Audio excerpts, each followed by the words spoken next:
డబ్బులు ₹1,00,00,000 ఇచ్చేయడానికి ఆలోచించను, కానీ ఒక పుస్తకం ఇవ్వాలంటే చాలా ఆలోచిస్తాను.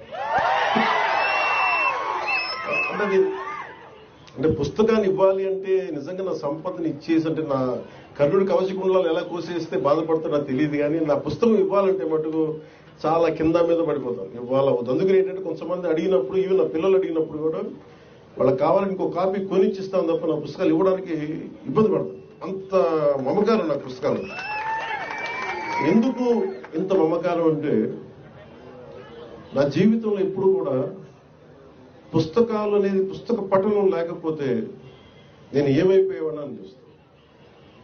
నేను ఇంటర్వ్యూని కూడా ఎందుకు మధ్యలో ఆపేశానంటే చదువుకోలేక కాదు, మార్క్స్ తెచ్చుకోలేక కాదు, బాగా చదివేవాడిని. కానీ ఎందుకంటే నేను కోరుకుంటున్న చదువు పుస్తకాల్లో లేదు, నాకు క్లాస్ రూమ్లో లేదు.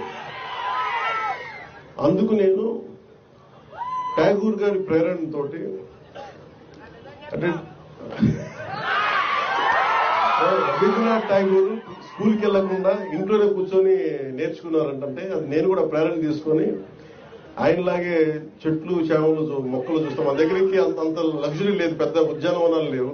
మాకుండా 2 రోజా మొక్కలతో కుండీలనే చూస్తాం. పుస్తకాలు పెట్టుకొని, క్లాస్ పుస్తకాలు పెట్టుకుని రోజా పువ్వులను చూస్తాం ఉండిపోయాడు. ఎట్లా ఎగ్జామ్స్ ఫెయిల్ అవుతాం కదా ఖచ్చితంగా చూస్తాం.